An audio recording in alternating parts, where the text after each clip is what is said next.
Boa noite. Tudo bem? Tudo frio? Tudo certinho? Boa noite para você que nos acompanha também pela internet. É uma alegria muito grande estarmos aqui. E aquela perguntinha tradicional, não é? Você já leu sua Bíblia hoje? Já? Parabéns. Se ainda não, então chegou a hora, né? Abra sua Bíblia no livro do Apocalipse, capítulo 20. Apocalipse, capítulo 20. Nós vamos meditar na palavra de Deus nessa noite. Encontraram? Apocalipse, capítulo 20? Lá no finzinho da Bíblia. Algumas Bíblias, como a minha, tem um dicionário, uma chave bíblica e mais alguma coisa, né? Então não está bem no final. Mas está no final aí do Novo Testamento. Apocalipse, capítulo 20. Feche os olhos. Vamos orar. Grande Deus e nosso Pai, que bom estarmos aqui na Tua casa. Que bom que a Tua palavra está aberta diante de nós mais uma vez. E agora queremos, Senhor, que Teu Santo Espírito, aquele que inspirou os escritores da Bíblia, ilumine a nossa mente, ilumine o nosso coração. Nós queremos entender, e não apenas entender, praticar o que a Tua palavra nos lembra e nos recomenda. Fica conosco, em nome de Jesus. Amém. Amém. Bem, eu quero chegar num momento da história e é preciso fazer uma rápida recapitulação de alguns acontecimentos que ocorrerão muito em breve em nosso planeta. Eu quero a ajuda de vocês, certo? No rádio a gente, como eu já disse aqui ontem, não temos a facilidade de uma interação muito rápida, muito próxima. E aqui no auditório, sim. O que acontece com aqueles que morreram na fé e na esperança do retorno de Jesus? Quando Ele voltar nas nuvens dos céus, o que acontece com eles? O que acontece com eles? Ressuscitarão. Muito bem. E a Bíblia diz que juntamente com os que estão vivos, por ocasião da volta do Senhor, eles sobem para um encontro com o Senhor aonde? Nos ares. A Bíblia diz que Jesus vem com as nuvens do céu. Eu vou tentar trazer assim para uma linguagem mais século 21. Ele vem com suas naves espaciais. E Jesus, quando volta a segunda vez, Ele não toca o nosso planeta. Seus pés não tocarão. Ele ficará a uma certa altura e os salvos de todas as épocas, os justos ressuscitados, transformados, juntamente com os vivos preparados, transformados, sobem para um encontro com o Senhor nos ares. Já aqueles que não estão preparados e estão mortos, eles continuarão mortos por quanto tempo? Quanto tempo? 1000 anos. Muito bem. Os que estão vivos e não preparados, eles morrem pelo esplendor da vinda do Senhor. E ficarão mortos por quanto tempo? 1000 anos. Ok? A terra ficará um caos, né? Sem produção de absolutamente nada, nenhum habitante, nenhum ser humano, apenas Satanás e a terça parte dos anjos que foram expulsos do céu. E ficarão aqui restritos a este planeta.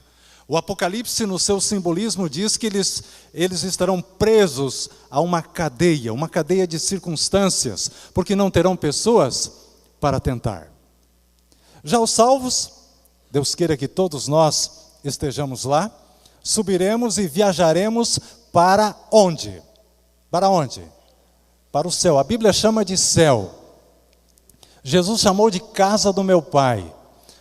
E nós entendemos pela palavra de Deus que existem pelo menos 3 céus. Esse céu, o atmosférico, que nós conseguimos enxergar, o céu sideral, onde estão as estrelas e os planetas, nós conseguimos enxergar um pouquinho, e há um terceiro céu. O apóstolo Paulo disse: eu estive lá, em visão, eu estive no trono de Deus, no terceiro céu. Jesus disse: na casa de meu Pai há o quê? Muitas moradas. E quando a gente fala que nós vamos para o céu, quando Jesus voltar, não significa que nós vamos morar no céu. A gente não vai morar no céu. E quantas vezes a gente ouve na igreja, ou quem sabe de uma maneira equivocada, nós falamos, vamos morar no céu. A gente não vai morar no céu.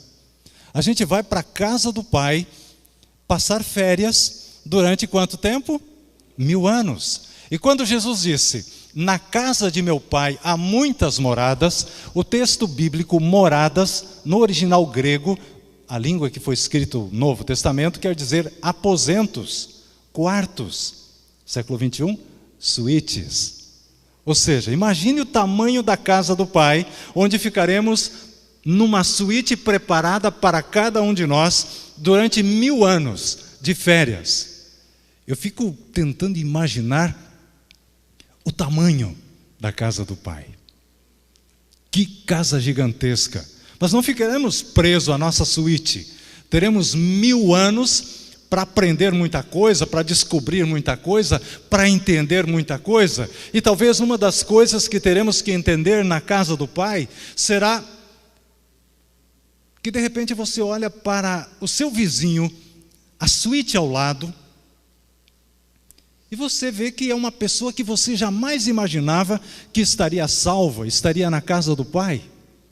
E você fica pensando, ué, essa pessoa aqui? E aí de repente você procura alguém que quem sabe sentou ao seu lado no banco da igreja e não encontra. E aí o que você faz? A Bíblia diz que participaremos de uma fase importante do juízo de Deus. E aí você vai lá, a Bíblia diz nos livros do céu, trazendo para o século 21, você vai lá nos computadores poderosos da casa do Pai, digita lá o nome e aparece lá na tela a ficha completa. Aí você examina, olha, jamais imaginei que essa pessoa tinha uma vida dupla. Deus foi justo não trazê-la. E essa outra aqui, que interessante, como Deus é justo. Aí você tira todas as dúvidas. Mas a Bíblia diz que 1000 anos para Deus é como se fosse o quê? Um dia. Um dia. Passa rápido 1000 anos? Na casa do Pai passa rápido porque o Pai não está limitado por essa coisa que nós chamamos de tempo. Ele é eterno. E vai chegar um momento que eu não sei porquê, mas eu acho que vai ter Rádio Novo Tempo no céu. Por quê? Deixa eu tentar defender a ideia que eu tenho. Deus colocou ondas eletromagnéticas que giram a 300 milhões de metros por segundo ao redor de nosso planeta, invisíveis ao olho humano. Enquanto o seu coração bate, entre uma batida e outra do coração, essas ondas dão 7 voltas ao redor da Terra. O meu coração está batendo mais rápido que o de vocês, por uma razão muito natural de eu estar aqui falando para vocês. Mas entre uma batidinha e outra de coração, as ondas do rádio dão 7 voltas ao redor do planeta. Quem é que colocou isso? Deus. E Ele sabia por quê? Porque no tempo do fim, essas ondas seriam utilizadas para a pregação do Evangelho através do rádio, da televisão, da internet e outros meios que temos por aí. E vai chegar um momento que um locutor lá da rádio do Novo Tempo do Céu vai falar assim com uma voz bonita, e eu acho que não serei eu. Eu já pedi para Deus, Senhor, me dê uma vaguinha lá, mas em qualquer coisa. Não precisa ser o locutor, nem diretor, nem nada, mas apenas estar lá. E vai dizer assim, atenção, todos preparados, porque agora a gente vai voltar para casa, para a nossa casa, para o nosso lar. E a grande Jerusalém, aquela cidade gigantesca. Há uma discordância entre os teólogos de quanto mede a Nova Jerusalém. Uns dizem que cerca de 600 quilômetros de cada lado. 600 quilômetros de altura. É algo inimaginável. E essa gigantesca cidade desce, o profeta Zacarias diz que ela vem e é estabelecida, estacionada no Monte das Oliveiras, que vai ser aplainado. 600 quilômetros, vai o Monte das Oliveiras e a Palestina inteira para receber essa gigantesca cidade. E aí acontecem algumas coisas muito interessantes. Esse aqui não é o meu sermão. Ainda não é o meu sermão. Eu quero chegar num ponto da história. Quando a Nova Jerusalém desce, acontece a segunda ressurreição. todos aqueles que não se prepararam de todas as épocas, milhares, milhões de seres humanos, brotam da terra, ressurgem do pó. E eu fico pensando, que coisa triste será participar da segunda ressurreição. Já parou para pensar? Nenhum anjo tocando trombeta, nenhuma manifestação de júbilo, de alegria, nenhum cântico, apenas dor, remorso, tristeza e a terrível sensação de estar perdido para sempre. Cada um vai acordar com os mesmos ímpetos que tinha ao morrer, com os mesmos problemas que tinha ao morrer, com as mesmas doenças. Se há um momento na história desse planeta que se pode dizer inferno, vai ser esse. Vai ser esse. Perdido. Eu fico imaginando o que passará na cabeça, na mente das pessoas, as grandes interrogações, as perguntas, os questionamentos, porque brotarão da terra seres humanos que se perguntarão o que aconteceu com o planeta, personagens da história sobre os quais se estudaram nas escolas, nas faculdades, nas universidades, homens, heróis do passado, agora convivendo juntos, o que aconteceu com a humanidade? Alguém trará a resposta. Nosso planeta foi invadido por ETs. Eu era um deles, dirá aquele. Eu sou um dissidente. E só há um jeito para salvar a terra: nos unirmos e tomarmos o lugar dos invasores. Lá tem uma árvore que nos dará vida eterna. É somente esse o jeito. Lúcifer fará proezas, milagres. E a Bíblia diz que ele será solto por um pouco de tempo. Não sabemos exatamente quanto tempo, mas o suficiente para que o mundo recomece depois de 1000 anos de escuridão.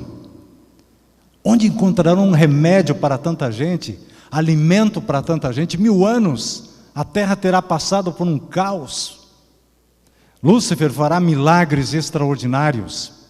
Eu fico imaginando os veículos de comunicação voltando a funcionar, os grandes satélites capturando imagens de dentro da cidade, dos invasores que vieram do espaço, os grandes portais de notícia na internet, os grandes jornais impressos, mostrando passo a passo os preparativos para o grande desfecho, o final da história, o dia D da humanidade. Imagens de pessoas conhecidas são projetadas e os de fora poderão reconhecer. Quem sabe amigos, familiares, pessoas queridas. Soldados antediluvianos que aprenderam a lutar com paus e pedras, agora aprendendo os mais altos mecanismos e tecnologia de guerra. Soldados que lutaram entre eles, agora vencendo as barreiras linguísticas, ciúmes, inveja, lutando por um mesmo objetivo: salvar o planeta. Aquilo que foi ficção nos filmes de Hollywood, agora se torna realidade. É o mundo unido para expulsar os invasores que vieram do espaço. Chega a última semana. As manchetes ocupam os principais jornais do mundo. Extraterrestres não têm chance. 0 Hora diz: a cidade de ouro será nossa. Naquele último domingo, a Rede Globo não apresenta o Fantástico. Entra em rede com os principais canais de televisão do mundo inteiro e projetam então para a humanidade de forma positiva, incentivadora, de que é possível vencer.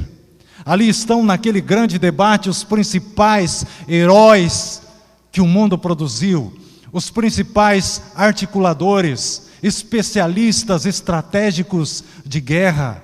Ali está Átila, o Huno, ali está Hitler, Alexandre, Nimrod, Napoleão, eu não sei quantos, mas os principais que a humanidade produziu ao longo da história.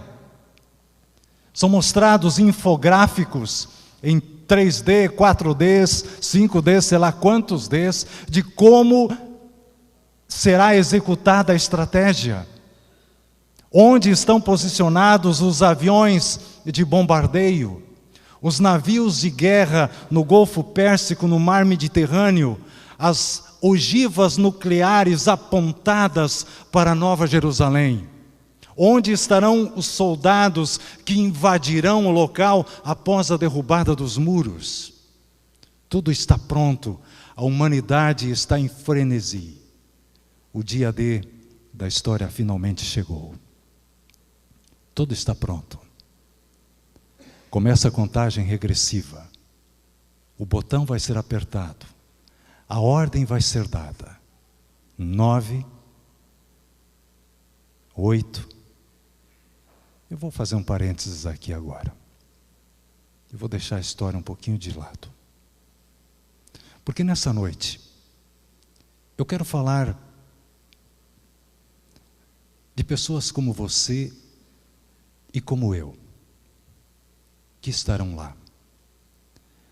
Ellen White, no livro O Grande Conflito, que ela detalha tudo isso, ela menciona nomes de pessoas que estarão dentro da cidade e nomes de pessoas que estarão fora da cidade. E entre os vencedores dentro da cidade, ela lista os apóstolos, os discípulos de Jesus, Paulo. E fora da cidade ela menciona várias pessoas, imperadores romanos, Pilatos, Herodes. Ela menciona Nero, imperador romano, e a mãe de Nero. Eu quero nessa noite meditar com vocês, em poucos minutos, sobre dois personagens. Um de dentro da cidade, Paulo, e outro de fora da cidade, Nero. Quando Jesus nasceu, o imperador romano chamava-se Augusto César. Quando ele morreu, o imperador, o dono do mundo, era Tibério César. Depois de Tibério veio Calígula. Depois de Calígula veio Cláudio. E depois de Cláudio veio Nero. A mãe de Nero chamava-se Agripina. Agripina era irmã do imperador Calígula. E por ser irmã do imperador, ela ocupava uma posição de destaque, de importância na classe alta de Roma. Quando Nero tinha uns 3 anos de idade, o marido de Agripina morreu e ela se casou novamente com um cidadão rico. Passado mais alguns anos, esse segundo marido de Agripina morreu. Mais ou menos nessa época, o imperador já era Cláudio. Cláudio mandou executar a mulher. Por qualquer sorriso maldado da esposa, mandava-se cortar o pescoço fora. E Cláudio mandou executar a mulher. E Agripina viu que essa era a sua chance para fazer de seu filho, Nero, que era um adolescente, imperador de Roma. E não foi difícil para ela se tornar atrativa para o velho imperador Cláudio. E Agripina se casou com Cláudio. No mesmo dia, Nero, que tinha uns 13 ou 14 anos de idade, se casou com a filha do imperador. Qual era o plano de Agripina? Fazer com que Nero fosse o substituto de Cláudio. Havia, porém, um problema. Cláudio tinha um filho chamado Britânico, e ele era o herdeiro natural do trono. E o que faz então Agripina? Ela consegue convencer o marido para que quando este morresse, o trono ficasse então com Nero e não com Britânico. E quando ela consegue isso, de forma legal, ela envenena o marido. E o imperador romano Cláudio morre, e Nero, no dia 13 de outubro do ano 53 de nossa era, assume o poder do mundo, com 15 anos de idade. Nero não gostava de política, não gostava do poder. Quem mandava em Roma, por trás, era Agripina. O tempo passa, Nero estava mais ou menos com 21 anos de idade e se apaixona por uma ex-escrava. E chega para a mãe e diz: mãe, eu vou me divorciar da minha esposa, a filha do finado imperador, Cláudio, e vou me casar com essa ex-escrava. A mãe não gostou da história e disse: você não faça isso, porque se você fizer, eu destrono você e dou o trono para britânico. E o que fez Nero? Ele resolveu facilmente a situação. Havia aprendido com a mãe, envenenou o britânico, mandou assassinar a própria esposa e, cansado das reclamações da mãe, ele mandou assassinar a própria mãe. Alguns historiadores dizem que ele mandou abrir a barriga da sua mãe para ver de onde havia saído. Era cruel, era tirano o imperador romano. Mais ou menos nessa época, o apóstolo Paulo voltava de sua terceira viagem missionária. E a história está lá no livro de Atos. Quando ele chegou em Jerusalém, armaram uma situação para prender o apóstolo Paulo. Paulo quase foi linchado em praça pública. E ele foi levado então para Cesareia. Lá ele ficou mais ou menos uns 2 anos preso. Passou por uma série de julgamentos, por Festo, por Agripa, por Félix, e ninguém sabia o que fazer com o apóstolo Paulo. E quando você lê a história no livro de Atos, você percebe que Paulo estava impaciente com aquela situação. E aí ele faz então um apelo. E ele diz: eu quero ser julgado por César. E você percebe na leitura bíblica que quando ele faz esse pedido, as pessoas se surpreendem e dizem: bem, se você quer ser julgado por César, para César você vai. E mandam então o apóstolo Paulo para Roma. Tem aquele que é o 4º ou 5º naufrágio da sua vida. Ele passa lá na ilha de Malta, chega a Roma, mora numa casa alugada, e o livro de Atos para a história por aí. Só que quando Paulo pediu para ser julgado por César, ele na verdade estava pedindo para ser julgado por quem? Por Nero. César era Nero, era o imperador romano. César é o título do era o título do imperador. Qual era a chance de Paulo? Nenhuma. Porque Nero não queria saber. Veio para ser julgado e para ser condenado. Os judeus que não gostavam do cristianismo e não gostavam de Paulo, eles fizeram todo o possível para que Paulo fosse condenado. Nem precisava.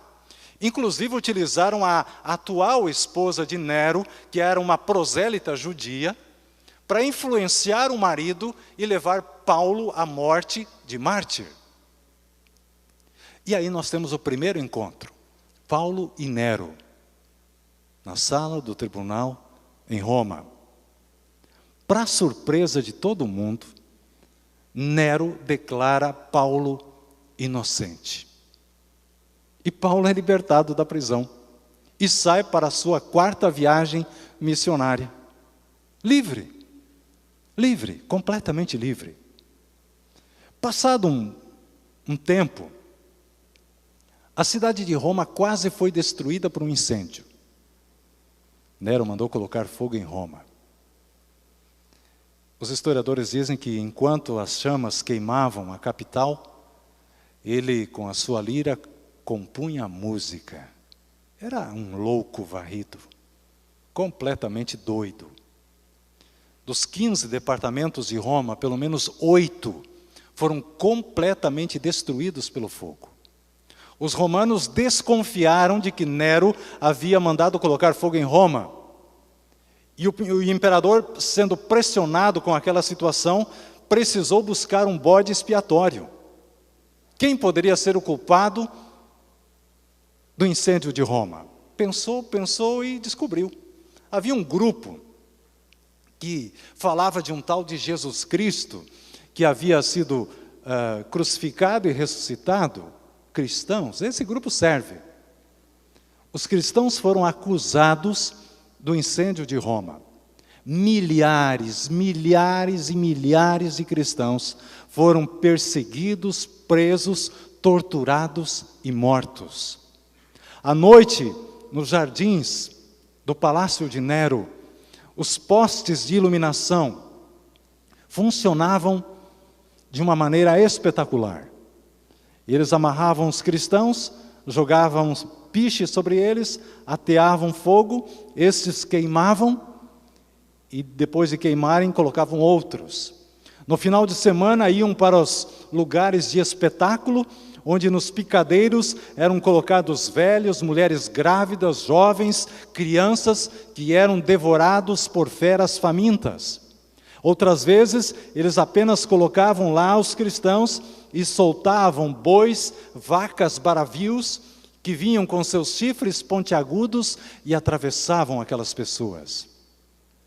Outras vezes, eles amarravam em postes e as feras vinham e arrancavam membros, braços, pernas, partes do corpo de cristãos vivos. Milhares foram mortos. Aqueles judeus que não gostavam de Paulo e dos cristãos, viram que aquela era a chance, e foram ao imperador e disseram: Imperador, foram os cristãos que colocaram fogo em Roma, o senhor tem razão. Eles sabiam que era mentira, todos sabiam. E sabem quem foi que colocou na cabeça dessa gente para colocar fogo em Roma? Paulo. O apóstolo Paulo foi caçado pelo Império Romano, foi preso. E nós temos aí o segundo encontro de Paulo e de Nero. Paulo sabe que não tem mais chance.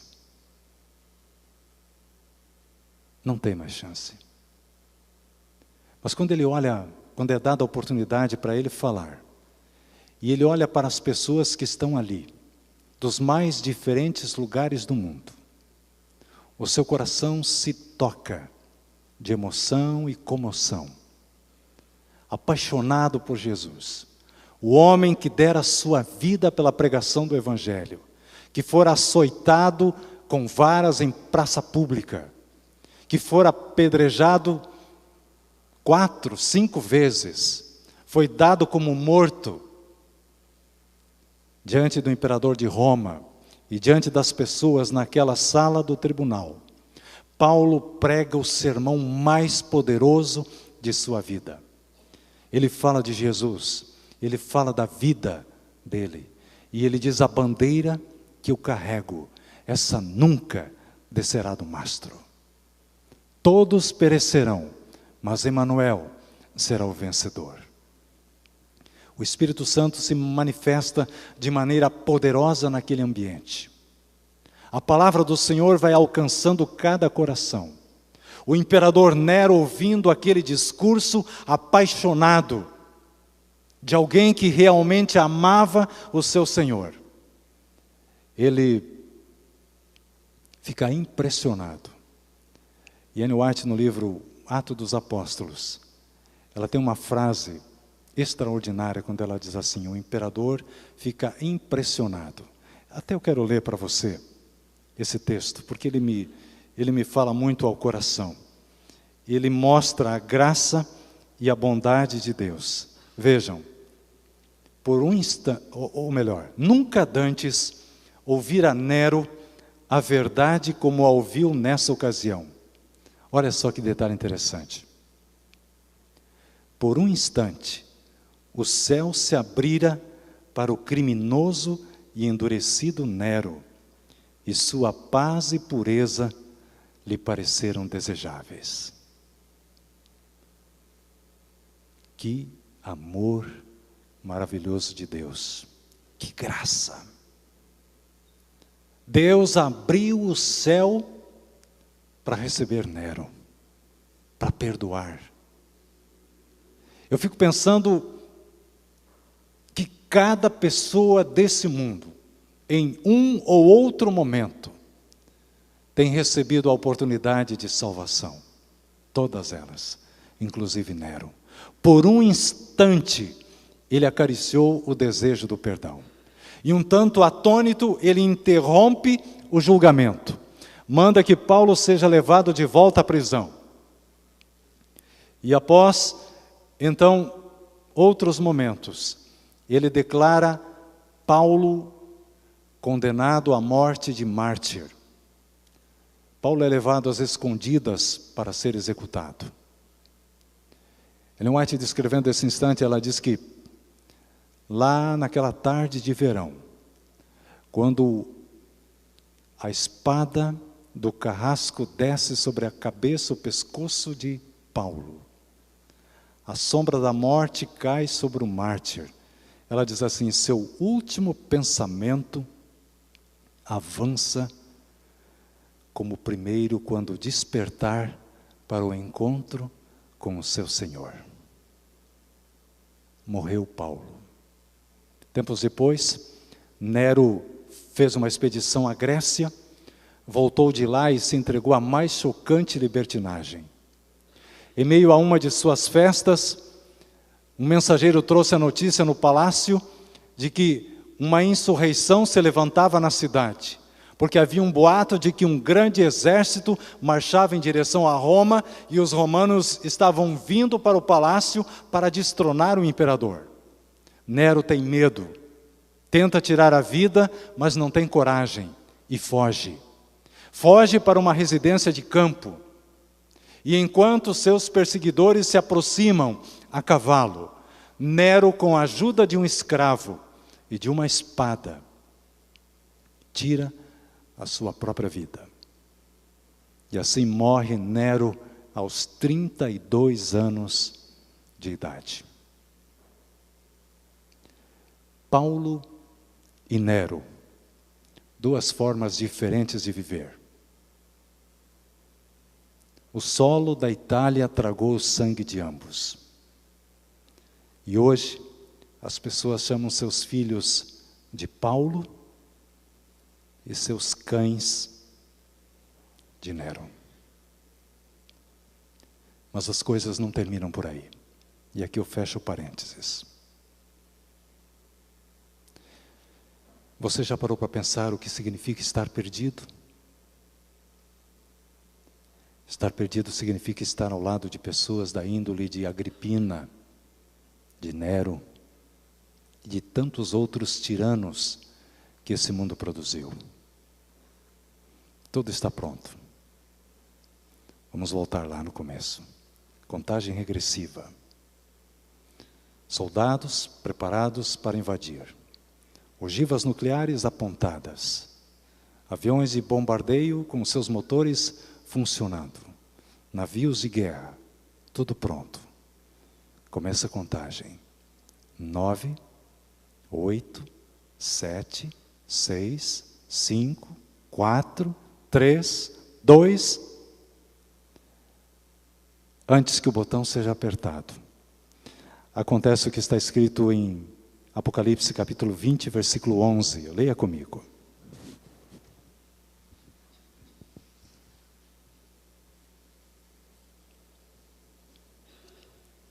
Vi um grande trono branco, e aquele que nele se assenta, de cuja presença fugiram a terra e o céu, e não se achou lugar para eles. Vi também os mortos, os grandes e os pequenos, postos em pé diante do trono. Então se abriram livros, ainda outro livro, o livro da vida foi aberto, e os mortos foram julgados segundo as suas obras, conforme o que se achava escrito nos livros. O que acontece aqui? No momento do ataque, ergue-se pelo centro da cidade, surge de dentro da cidade, à altura de todos, o trono de Deus. E Deus, sentado sobre o trono, faz com que todos os ímpios, preparados para o ataque da cidade, paralisem, boquiabertos com o que acontece. E em seguida, por trás do trono, no céu, como se as nuvens formassem uma grande tela de cinema, são projetadas as cenas principais da história da humanidade. Aquilo que os anjos de Deus, com suas poderosas filmadoras, registraram, num grande compacto, são mostradas. Ellen White, no Grande Conflito, ela vai detalhando esse momento. Ela diz, as cenas desde a criação do homem, passando pela queda de Adão, os principais momentos da história do planeta, chegando ao nascimento, à vida de Jesus, o Getsêmani, a cruz. E ela diz assim, cada ator relembra a cena que desempenhou. Nenhum consegue desviar o olhar daquilo que está sendo projetado.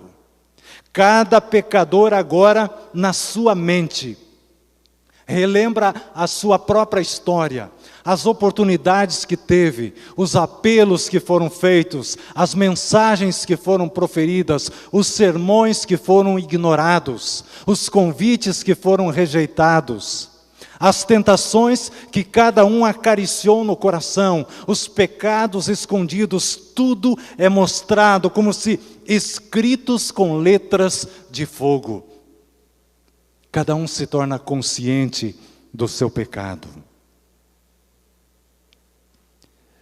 Eu deixo entregue à imaginação de vocês o momento em que o olhar de Paulo cruzar com o olhar de Nero. É o terceiro encontro. É o último encontro. Eu imagino que no coração de Nero, ele vai lembrar daquele dia na sala do tribunal em Roma, quando Paulo, com paixão e emoção, falou e ofereceu a ele a oportunidade de salvação. Com certeza no seu coração haverá dor e remorso ao fazer uma retrospectiva de sua vida e lembrar que com 15 anos se tornou imperador, com 21 assassinou a mãe, a esposa, milhares de cristãos, entre eles o apóstolo Paulo. Mesmo a sua mente pervertida, parece tudo muito triste, dolorido, pavoroso, assustador. O título da minha mensagem nessa noite é Paulo e Nero, diante do grande trono branco. E nessa parte final, eu quero mudar por uma razão muito especial o título da mensagem dessa noite. Porque você vai voltar para casa agora, daqui a pouquinho. Você que está acompanhando pela internet vai desligar o seu computador. E talvez vai esquecer muito do que eu falei aqui, porque são muitos detalhes. Mas, por favor, eu gostaria que você não esquecesse o que eu vou dizer agora, que é o mais importante.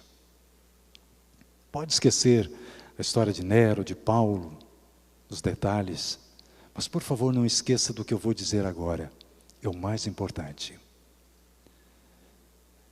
O mais importante é que você e eu estaremos lá, naquele dia. Por isso eu quero mudar a mensagem, o sermão, o título, para Paulo, Nero, você e eu, diante do grande trono branco. A grande pergunta nessa noite é: de que lado vamos estar?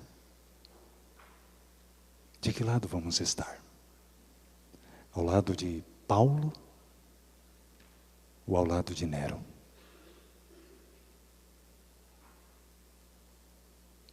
Não tem como escapar, irmãos. Talvez você pense, não, mas eu não vou estar. Vai estar sim. Não tem como escapar. Todos nós estaremos lá. Pode até pedir, quando eu morrer, faça um picadinho de mim, mande um pedaço para o Japão, para a Argentina, para os Estados Unidos, para a África. Não vai adiantar. Você vai estar lá, eu vou estar lá. É sério, é urgente, é importante, é grave. De que lado estaremos? Ao lado dos campeões? Ao lado dos vencedores? Ao lado de Jesus? Dentro da cidade? Ou fora da cidade? Nós estaremos lá. Já pensou que coisa maravilhosa?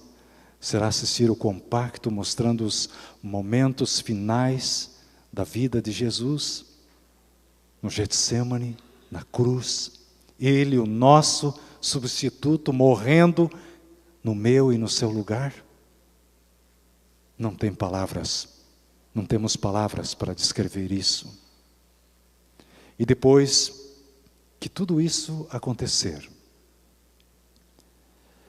a palavra de Deus diz que os ímpios se dobrarão diante do trono de Deus e reconhecerão que Deus foi justo em salvar aqueles e deixá-los de fora, porque eles voluntariamente escolheram ficar contra Deus.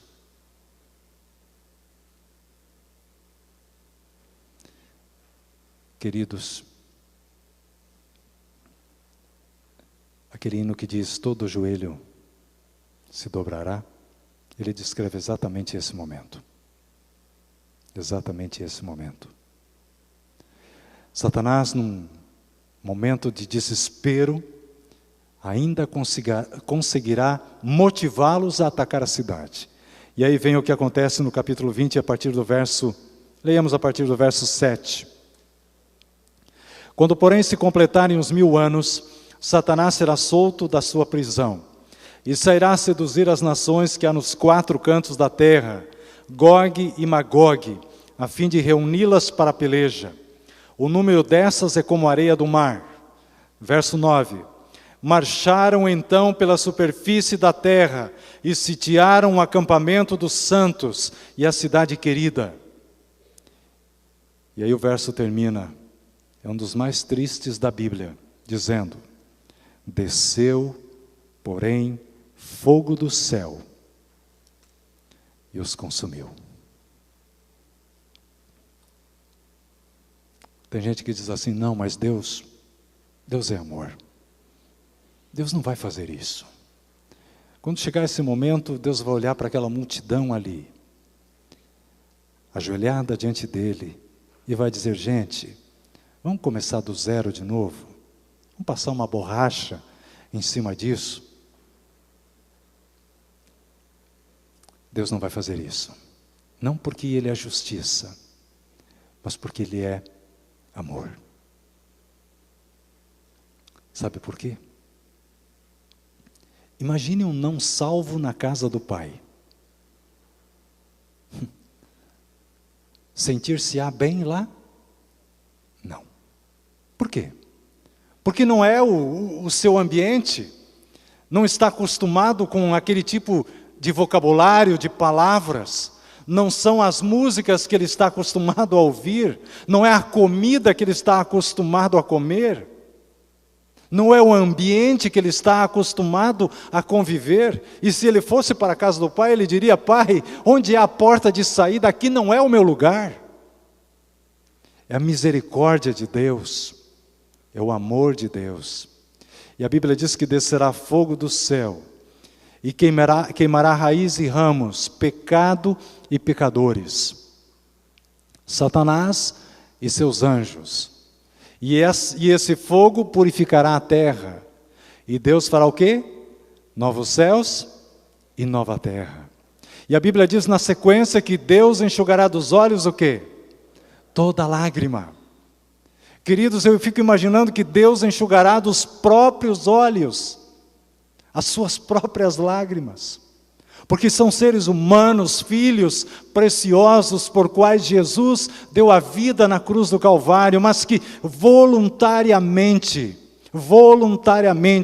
escolheram, usando o seu livre-arbítrio, ficar contra Deus. Rejeitaram voluntariamente a salvação. Lágrimas que nunca mais cairão. E aí começa o quê? Novo céu e nova terra. Finalmente o céu, finalmente a terra nova, aqui, nesse planeta. Você já parou para pensar o que significa viver para sempre? A gente não sabe o que é viver para sempre. Nos acostumamos com um mundo louco, um mundo violento, terrível, acidentes, mortes cruéis, madrastas assassinando enteados, bebês sendo mortos, destruídos pela doença, pais, mães separados por N questões, famílias desestruturadas. Nos acostumamos, infelizmente, com esse mundo. Infelizmente. Quando as pessoas vivem 70, 80, 90, 100 anos, 110, nos assustamos com isso.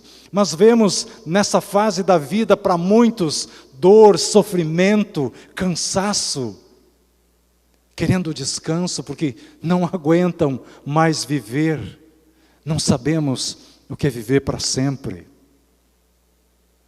Tem uma ilustração que eu gosto muito, que tenta descrever a eternidade. E com ela eu quero encerrar. A pessoa diz assim: imagine um pequeno pássaro, uma pequena ave, passarinho, que vai lá na praia. Vamos pegar aqui uma praia do Rio Grande do Sul, Tramandaí. Quantos conhecem a praia de Tramandaí? Todo mundo, né? Quase todos aqui. Tem muita areia lá, não tem? Tem bastante areia lá, irmão? Tem, né? Esse passarinho vai lá e pega um grãozinho de areia, lá em Tramandaí, vem e coloca no seu ninho.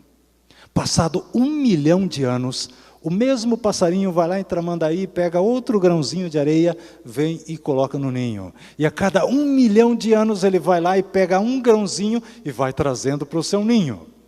Tem bastante areia lá, não tem? Vai demorar muito para ele pegar toda a areia da praia de Tramandaí. Quando ele conseguir levar para o seu ninho toda a areia da praia de Tramandaí, ele vai para a praia vizinha. E ele vai trazendo um grãozinho de cada vez. Um grãozinho de cada vez. A cada 1 milhão de anos. E vai demorar muito tempo. Depois que ele conseguir na praia vizinha, vai para outra.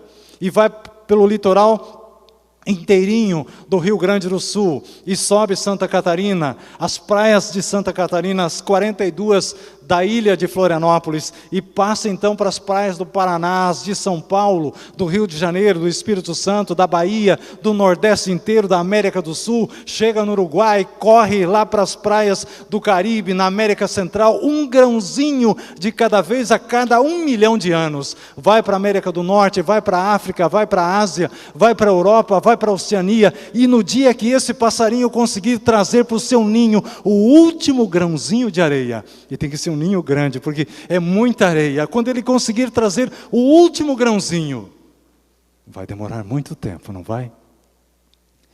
Mas quando ele conseguir levar o último grãozinho de areia, a eternidade nem terá começado ainda, porque ela não tem começo, ela não tem fim. Viver para sempre, meu irmão, viver para sempre, meu amigo, tornar realidade todos os nossos sonhos, aquela faculdade que a gente sempre sonhou em fazer e não conseguiu, finalmente vamos tornar realidade o nosso sonho, a faculdade, a pós-graduação, o mestrado, o doutorado, o pós-doutorado, o pós do pós do pós, viver sempre. Chegar em casa depois do trabalho sem nunca estar cansado, com ânimo, com ritmo, para trabalhar 1 milhão de anos sem parar. Nunca mais calor, nunca mais ar-condicionado, nunca mais frio, nunca mais dor de espécie alguma, nunca mais sofrimento de espécie alguma, nunca mais remédio ruim, nunca mais injeção, nunca mais farmácia, nunca mais hospitais, nunca mais enfermeiros e médicos terão que mudar de profissão, né? Nunca mais casas fúnebres, nunca mais velórios, nunca mais cemitérios, nunca mais lágrimas, nunca mais morte, famílias separadas hoje pela morte, unidas para sempre, reencontrar os nossos queridos, viver com eles. Eu fico pensando como será a família a partir daí. Alguns dizem assim: eu quero morar com meu pai. Mas e o seu pai não quererá morar com o pai dele? E o pai dele não quererá morar com o avô dele, e assim por diante? A família será diferente, o mundo será diferente. viver para sempre, sem dor nenhuma, nunca mais óculos, nunca mais óculos. Eu coloco isso na cabeça e parece que eu estou com um capacete. Nunca mais óculos, nunca mais cabelos brancos, nunca mais as irmãs precisarão pintar seus cabelos, né? Que bênção. Nunca mais os cabelos cairão da cabeça. Viver para sempre. Queridos, qual é o preço? O preço já foi pago. Jesus já pagou. O passaporte está na sua mão. Está na sua mão, está na minha mão. Você está preparado?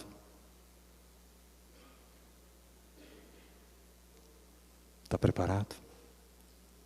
Se Jesus viesse hoje, você iria com Ele? Amém. Com certeza. Que expressão de convicção.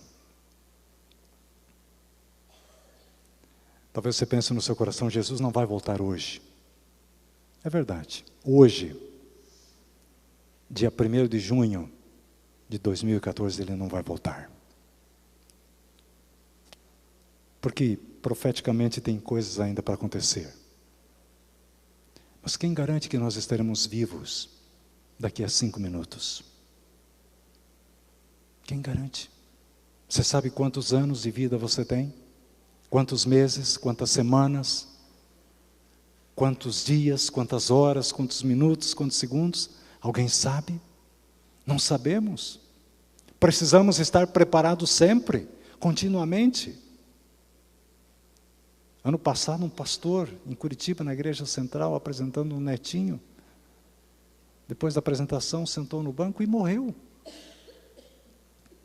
O que era para ser uma festa, se tornou um momento de dor, de tristeza. Não nos acostumamos com a morte. Não nos acostumamos com a morte. No passado eu estive em Caxias do Sul, um sábado frio de agosto. Estava 4 graus, 3 graus a temperatura. Foi um final de semana que eu consegui abrir na minha agenda para usar as milhagens das viagens e vir para Gramado, Canela com a minha esposa. E foi o final de semana mais frio que o Rio Grande do Sul teve. Foi tão frio, desde que chegamos no aeroporto. Frio, frio, chuva, frio. Fomos a Gramado, não enxergávamos no mesmo lado da calçada o que tinha. Não dava para ver nada, neblina. 2 graus, 1 grau. E no sábado eu fui a Caxias pregar. Havia combinado com um pastor amigo que apresentaria o filhinho deles na igreja. E eu preguei aos irmãos esse sermão. E a saída uma senhora me abraçou. E ela disse: pastor, há um tempo atrás eu pedi no seu Facebook para o senhor orar pelo meu marido. E aqui está ele. E eu o abracei. Ela apresentou a filha e um netinho. E aquela família saiu. 30 quilômetros dali eles moravam. E ela foi lá só para ouvir a mensagem. Só que chovia muito. E o marido estava dirigindo rápido, em velocidade. O carro aquaplanou na rodovia, capotou várias vezes. Depois de ter capotado várias vezes, ele despencou num despenhadeiro. Eu fiquei sabendo disso na segunda-feira.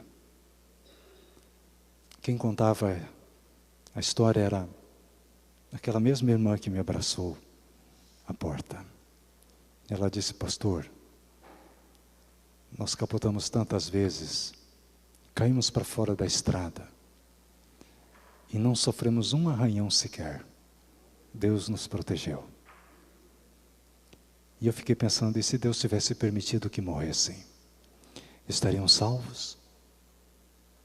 Naquela manhã eles tomaram a decisão ao lado de Jesus. E eu tenho certeza que estariam salvos. Nós não sabemos o dia de amanhã. Não sabemos. Por isso é importante estar preparado quando? Hoje. Agora.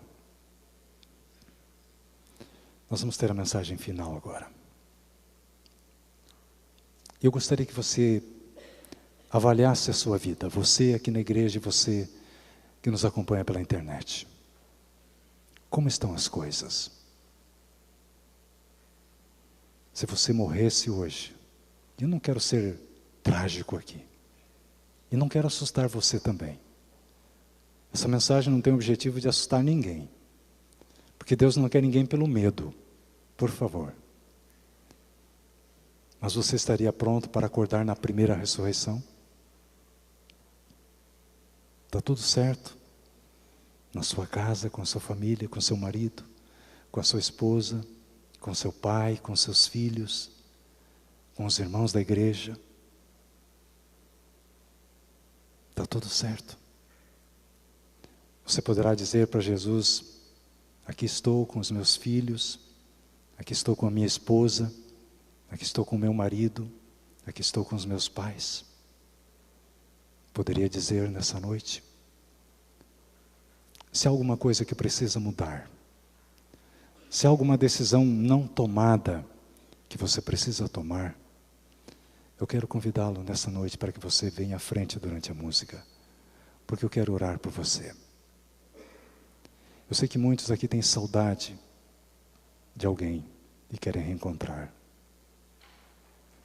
Recentemente nós perdemos um tio muito querido, pai da Marilena. Eu quero ver o tio Paulo. Tenho certeza absoluta do preparo dele. Ele está tranquilo, dormindo o sono da morte, como num piscar de olhos, acordará. Mas e eu? E eu? A responsabilidade é minha, é nossa. Durante a música, avalie a sua vida. E se você sentir no coração que precisa recomeçar, que precisa repensar as suas prioridades, precisa dar a Jesus o primeiro lugar na sua vida, no seu coração, o momento é hoje. Mais uma vez Deus convida, mais uma vez Deus oferece a oportunidade.